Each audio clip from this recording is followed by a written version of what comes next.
Bharat $5 billion का अकेले एक बेहद खतरनाक मिसाइल बेचने वाला है। जानेंगे कौन है वो मिसाइल। तो वहीं दूसरी तरफ मालदीव को लेकर वर्ल्ड बैंक ने दे दी है बड़ी चेतावनी। जियोपॉलिटिक्स में बहुत कुछ चल रहा है, हमेशा की तरह जानने को मिलेगा बहुत कुछ। आइए जानते हैं इन खबरों को विस्तार से। दुनिया में इस वक्त एक मिसाइल को खरीदने की होड़ मची हुई है और इस मिसाइल को लेकर सबसे ज्यादा होड़ मची हुई है साउथ चाइना सी में। अब आपको समझ में आ चुका होगा, इस मिसाइल को भारत और रूस ने मिलकर विकसित किया है। अभी पिछले महीने ही भारत ने फिलीपींस को ब्रह्मोस मिसाइल की डिलीवरी की है। भारत और फिलीपींस में 2022 में $375 मिलियन में ब्रह्मोस सुपरसोनिक क्रूज मिसाइल को लेकर समझौता हुआ था। ब्रह्मोस के सीईओ और एमडी एडी राणे ने कहा है कि उन्हें भारतीय हथियार प्रणाली पर बेहद उत्साहजनक प्रतिक्रिया मिली है। उन्होंने कहा कि ब्रह्मोस मिसाइल को पसंद करने वाले देश अफ्रीका और दक्षिण अमेरिका में स्थित है। व्यूअन न्यूज से बात करते हुए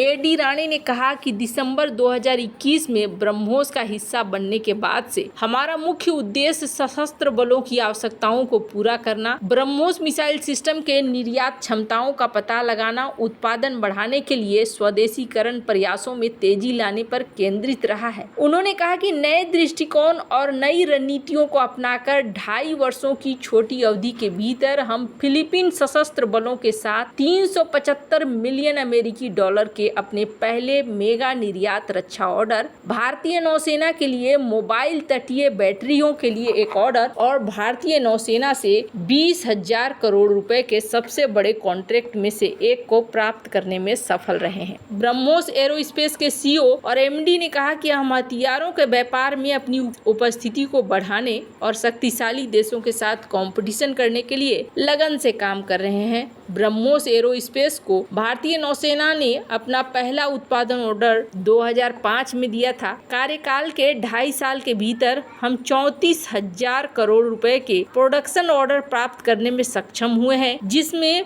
फिलीपींस के साथ भारत का पहला मेगा ऑर्डर है और इसके बाद कई सारे ऐसे देश हैं जो एक के बाद एक तैयार हो रहे हैं भारत के साथ डील करने के लिए। एडी राणी ने कहा कि पूरा दक्षिण पूर्व एशिया, मध्य पूर्व उत्तरी अफ्रीका और अन्य अफ्रीकी देश और लैटिन दुनिया भर में ब्रह्मोस के कई सारे खरीदार भी इच्छुक हो रहे हैं, ऐसा माना जा रहा है। अब जो नया टारगेट है वो नया टारगेट $5 बिलियन का है, जो ब्रह्मोस को बेचकर भारत और रूस हासिल करना चाहते हैं। जहां एक तरफ ये सब कुछ चल रहा है तो वहीं दूसरी तरफ प्रधानमंत्री नरेंद्र मोदी की लक्षद्वीप यात्रा के बाद से ही भारत और मालदीव के रिश्तों में खटास आ गई थी। मालदीव के कुछ मंत्रियों ने पीएम मोदी को लेकर अपशब्द कहे और बात बिगड़ती चली गई। कई भारतीय कंपनियों ने मालदीव के बहिष्कार का भी फैसला ले लिया। अब यही मालदीव घुटनों पे आता दिखाई दे रहा है। भारत से संबंध बिगाड़ना इस मुल्क को बहुत भारी पड़ने जा रहा है। टूरिज्म पर निर्भर मालदीव की इकोनॉमी बहुत संकट में फंस सकती है। वर्ल्ड बैंक ने आशंका जताई है कि मालदीव को आर्थिक मोर्चे पे बड़े झटके लग सकते हैं। वर्ल्ड बैंक के मालदीव, नेपाल और श्रीलंका के डायरेक्टर फारिस एच हदद जेरवोस इन्होंने कहा कि टूरिज्म पर निर्भर इस देश को लॉकडाउन से तगड़ी चोट लगी थी।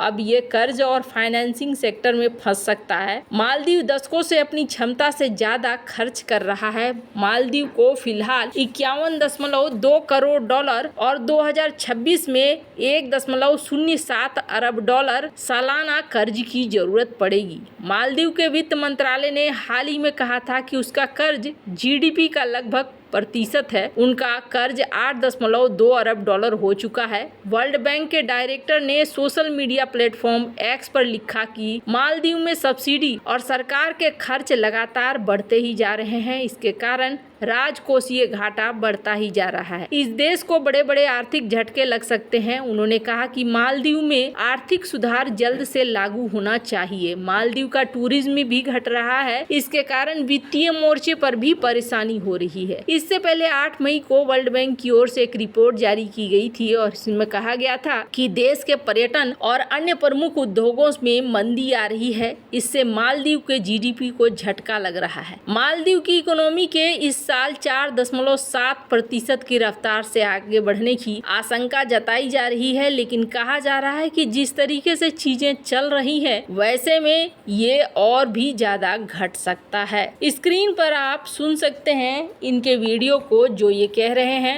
To halt subsidy reforms coupled with continued high spending has strained the nation's finance. काफी हद तक चीजें अब समझ में आ रही होंगी कि मालदीव ने भारत का न्योता स्वीकार क्यों किया और क्यों मालदीव भारत के शपथ ग्रहण समारोह में आया। हालांकि भारत ने भी अपने सारे पड़ोसियों को बुलाया था और यहाँ मालदीव के राष्ट्रपति एक तरफ पहुंचे तो जरूर थे, पर दूसरी तरफ भारत से उन्हें टूरिस्ट चाहिए, बाकी और कुछ नहीं चाहिए। इस तरह की स्थिति इस वक्त है। मालदीव बैलेंस करके चलना चाहता है चाइना और भारत के बीच में। जब पिछली बार भारत आए तो मालदीव के नसीद का भी साथ मिला मुइज़ू को, और नसीद ने कहा कि ये अब सही हो रहा है कि दोनों देशों के बीच में बैलेंस बना रहा है। मुइज़ू रिश्तों को अच्छे करने की कोशिश कर रहे हैं। जब मुइज़ू यहाँ आए थे तो भारत के विदेश मंत्री एस जयशंकर से भी मिले और पीएम मोदी से भी मुलाकात हुई थी। हालांकि चाइना के साथ इन्होंने रिश्तों को तोड़ा नहीं है और न ही किसी तरह की कमी दिखाई है। चाइना से अभी इन्हें हाल फिलहाल में पानी गया हुआ है। समारोह में शामिल होने के बाद जब ये वापस अपने घर पहुंचे तो इनसे कई तरह के सवाल किए गए, तो इन्होंने अपना अनुभव शेयर किया और उन्होंने कहा कि ईश्वर की इच्छा से दोनों देशों के बीच मजबूत संबंधों में मालदीव की समृद्धि बढ़ेगी। चीन समर्थक रुख रखने वाले मशहूर मुइज़ू ने प्रधानमंत्री नरेंद्र मोदी और उनके मंत्री परिषद के शपथ ग्रहण समारोह में भाग लेने के लिए अपनी पहली भारत यात्रा के अंत में मीडिया से कहा कि ये यात्रा मालदीव और क्षेत्र के लिए सफल रही। दरअसल प्रधानमंत्री नरेंद्र मोदी लगातार तीसरी बार प्रधानमंत्री की शपथ ली। इन्होंने इस समारोह में भारत के पड़ोसी देशों और हिंद महासागर क्षेत्र के राष्ट्राध्यक्षों ने भी भाग लिया। भारत आने से पहले मुइज़ू ने कहा था कि उन्हें प्रधानमंत्री मोदी का निमंत्रण पाकर बहुत खुशी हुई। वो शपथ ग्रहण कार्यक्रम में शामिल होकर भी उतना खुश नजर नहीं आए। मालदीव के राष्ट्रपति मुइज़ू ने कहा, प्रधानमंत्री